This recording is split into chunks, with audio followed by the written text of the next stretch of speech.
Good morning, children. Now today we come to the next subtopic in the lesson, heredity and evolution, and that is Mendel's experiments. Now children, we all know that Gregor Mendel was a monk who lived in Europe in the 19th century, and he studied the heredity of pea plants that grew in the garden of his monastery where he lived. And Mendel's experiments are till date used in the study of heredity. So to study inherited traits, two organisms are mated, and the mating of these organisms to test for traits is called crossing. Now we have seen that during sexual reproduction, two parents are involved.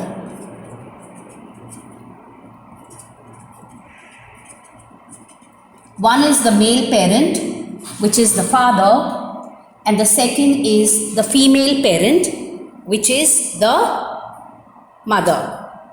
Okay, so during sexual reproduction, two parents are involved, the male and the female. Now both these parents contribute equally to the child. So the male will produce the male gamete and the female will produce the female gamete. During fertilization, both will unite and you get what is called the offspring or the child. Okay, so both the parents, the father as well as the mother, contribute to the trait equally in the child. Therefore, the child will have some features of the father and the child will have some features of the mother. Now Mendel, with the help of his experiments of pea plant, found out the principles on which these characters can be passed on from parents to offspring. And he called these principles as the principles of inheritance of characters. Okay? So he found out the principles on which these characters are passed from parents to offspring. Now in one of his experiments, he chose two pea plants, one tall plant and one dwarf plant. So basically, he took into consideration one trait, that is height. And for height, he chose two contrasting characters. He took a tall plant and he crossed it or mated with a dwarf plant. He cross-pollinated them. Now what is cross-pollination? We have studied in the chapter reproduction. Cross-pollination is the transfer of pollen grains which contain the male sex cell from the anther to the stigma of the flower. So he cross-pollinated a tall plant with a dwarf pea plant. So he took one characteristic, that's height, and for this particular trait of height, he took two opposite characters. One is tall and one is dwarf. Now tall is represented by capital T, capital T. Now the minute there is a capital T, it means tall. So here both these capital T stand here for tall. Now each is called an allele. Now what is allele? An allele basically is different form of the same trait. So here these are two forms and they are responsible for a particular trait, for the same trait. So this is one capital T for tall, this is another capital T for tall. So this tall parent has capital T, and the dwarf parent is represented by small t, small t. So the minute there are two small t's, the individual is dwarf. Okay, so what he did was, he took a tall plant with capital T, and he crossed it with a dwarf plant with small t, small t. Now when he crossed this tall pea plant with a dwarf pea plant, he found that all the plants were tall. He started wondering how all tall plants were formed, because one of the parents is dwarf. Okay, so basically when you cross this capital T with this small t gives capital T, small t, This capital T with this small t gives capital T small t. This capital T with this small t gives capital T small t. And this capital T with this small t gives capital T small t. So out of 4 individuals, all four out of the 4 were all tall. Is that clear to all of you? Did you understand this? So just remember that Mendel crossed a tall pea plant with a dwarf pea plant. And he found that in this first generation, all the plants were tall. Is that clear? Now this first generation is called F1 generation or first filial generation. He started wondering how all these plants became tall and how a single one did not become dwarf. Okay, so remember that this generation here, which is formed by crossing a tall parent with a dwarf parent, in the first generation, first filial generation, gives offspring which are all tall. So if we cancel this 4 ones are, we get it in the ratio of 1:1. Is that clear to all of you? Then what he did was, he took one of these F1 plants. He took this one F1 plant and he self-pollinated it. Self-pollination means he took the pollen grains of that particular flower and he deposited it on the stigma of the same flower. So he self-pollinated it. So this plant is taken, which is tall, and it is self-pollinated with another tall one. Now, in this particular cross, let us see what happens. This capital T with this capital T is capital T, capital T. This capital T with this small t is capital T, small t.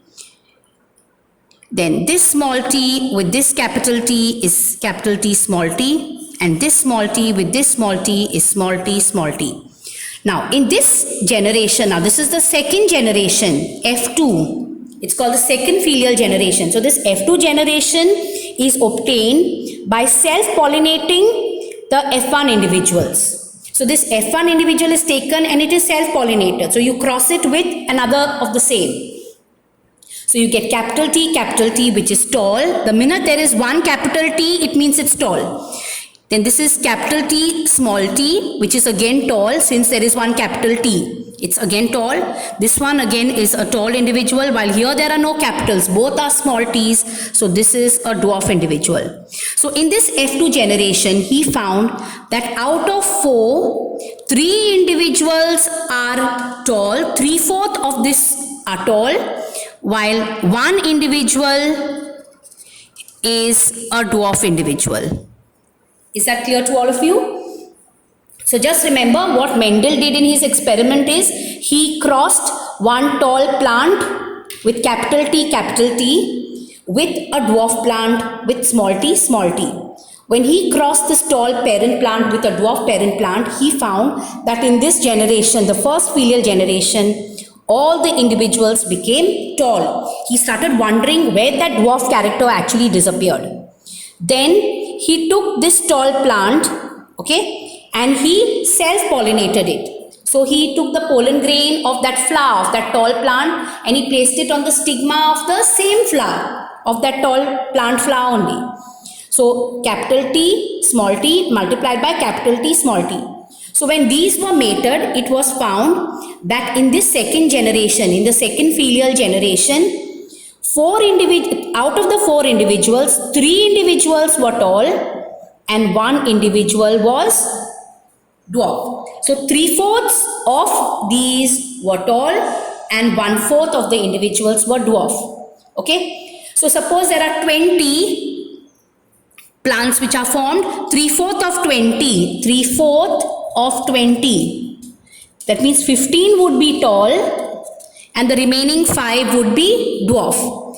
If there were 40 individuals, 3/4 of 40, that's 30 would be tall and The remaining 10 would be dwarf. Now when he did this, he was surprised because no dwarf plant was involved in mating. Both the individuals were tall. No dwarf plant was involved. And how come suddenly from nowhere one dwarf pea plant appeared? And this made him think. Okay, so remember, in the first filial generation, he obtained all tall plants by crossing a tall plant with a dwarf plant. And in the second filial generation, he crossed or self-pollinated 2 tall plants. And in the second filial generation, he found that this dwarf character which had disappeared in the first filial generation suddenly appears.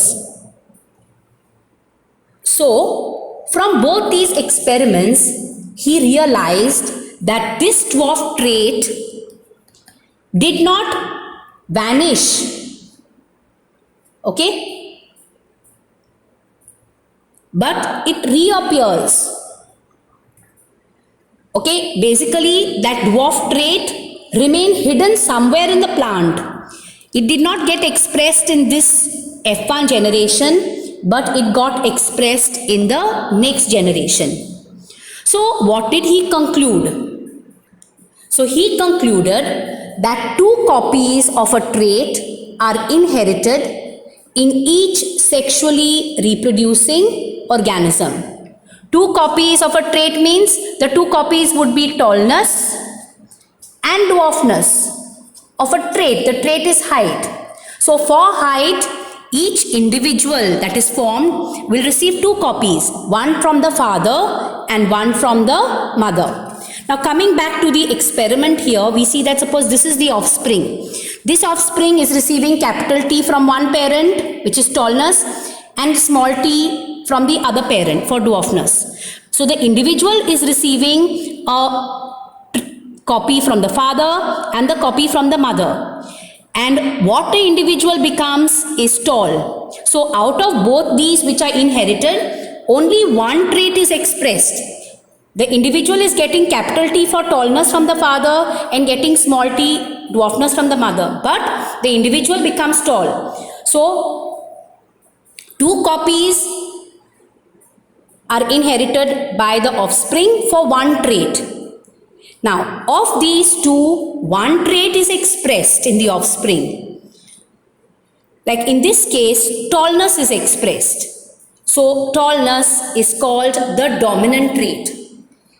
Okay, so the dominant trait is the trait that gets expressed in the offspring and it takes over the other trait. Now, this individual has capital T, which is tallness, and small t, which is dwarfness, which is dwarf. But the individual becomes tall. Okay, so tallness is the trait that is expressed. It takes over the other trait. The other trait of dwarfness is there, but it is not expressed. Now, this dominant trait is also seen in a greater population. Now, this other trait, dwarfness, is called the recessive trait. Recessive trait is the trait that is hidden. It is there, but it is hidden. It is not expressed in their generation. It is dominated by the dominant trait. And this recessive trait is a trait which is less expressed in a population. Okay, so remember that in a population there are many dominant traits that we see and many recessive traits. So if you look at dominant traits, we have earlobes, for example, which is a particular trait. And for earlobes, there are 2 types. There are free earlobes and there are attached earlobes. So remember that most of the people that we see will have free earlobe in a population. So free earlobe is a dominant trait. Same way, another trait is eye color. So in eye color, there are different copies. Some have black eyes, some have brown eyes, some have blue eyes. So if you look at black and brown, these are dominant traits. You see them in more numbers in a population. Very few people have blue eyes. So blue eye is the recessive trait. Okay, so remember that a dominant trait is the trait that gets expressed in the offspring. It takes over the other trait and it is seen in greater numbers in a population. The recessive trait is a trait which is hidden. It's there, but it's hidden. It is dominated by the dominant trait. And in a population, the recessive trait is less seen. Now we come to the next and the last part, and that is, how is a recessive trait expressed? Or when does a recessive trait get expressed? Now, if you look at a cross, like for example, let's say we have a tall parent where both these alleles are capital T. So allele, I've told you, are different forms of the same trait. So here the trait is height. So the two alleles are capital T for tall and capital T for tall. And you cross this with dwarf. Dwarf is opposite, small t, small t. So this is dwarf. So these are the two parents. Now when you cross them, this capital T of the first one with the small t of the second one will give you capital T, small t. Now the minute there is one capital T, I told you this individual becomes tall. So if you look here, the individual becomes tall, but here the individual has a tall trait as well as a copy of a small trait. So this individual is receiving one copy from the male parent and the other copy from the female parent. So for a particular trait, for height, two copies are received. One copy from the father and one copy from the mother. So for any trait, even for eye color, you will receive one copy from your father and one copy from your mother. For your height, you will receive one copy from your father, one copy from your mother. But out of both these, you may become either tall or dwarf. Now, in this case, the individual is tall. That means tallness is the dominant trait. So the dominant trait is the trait which is expressed in that particular generation. The dominant trait is the trait which is seen in a larger number in a population and it takes over the other trait. Now this small t is the recessive trait. It's a trait which is present but it is hidden, it is not expressed. It is dominated by the dominant trait and it is seen in lesser numbers in a population. Is that clear? So when we cross like this capital T with this small t will give you a tall individual. This same t with this second small t will again give you tall individual. This capital T with this small t will be again tall, and this capital T with this small t will again be tall. So out of 4, 3 out of 4 are tall, 3/4 are tall, and 1/4 of them are dwarf. So this is the F1 generation. So when you cross a tall plant with a dwarf plant, the first generation will have all individuals that are tall. Okay, now if you take this F1 individual and you self-pollinate it, you take out the pollen grains and you put it on the stigma of the same flower, you get this cross, capital T small t multiplied by capital T small t. So here this capital T with this capital T will be tall. This capital T with this small t will be again tall. This small t with this capital T will again be tall, and this small t with this small t will be dwarf. Now this is the F2 generation. Now in this F2 generation, 3 out of 4 are tall and 1 out of 4 is dwarf. So suppose there are 4 people, 3 out of those will become tall and 1 will become dwarf. Now dwarfness is the recessive trait. So here it has got expressed in this particular F2 generation, the recessive trait has got expressed. So when is this recessive trait expressed? When the offspring inherits a copy of the recessive gene from both the parents. So this individual has got the recessive gene small t from the male parent, and this individual has also received a recessive gene small t from the female parent. So when this offspring inherits a copy of the recessive gene from both the parents, from both the father and the mother, then only that recessive trait will get expressed. Is that clear to all of you? So remember that tallness is represented by capital T, capital T. Okay, so tallness is capital T, capital T. Now tallness can also be capital T, small t. Now when both these are same, both these are capital, they are homozygous tall.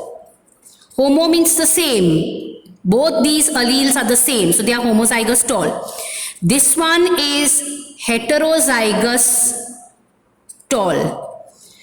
Hetero means different. One is capital T, one is small t. The individuals are both tall, but these are homozygous, these are heterozygous. Suppose you have dwarf, it will be small t, small t. So dwarf is homozygous always. Okay, the minute there is one capital T, it becomes tall. So this is homozygous. So homo means both these alleles are the same. Heterozygous means the alleles are different. One will be capital, one will be small. So alleles, remember, are different forms of the same trait. So these are two forms of the same trait. Is that clear?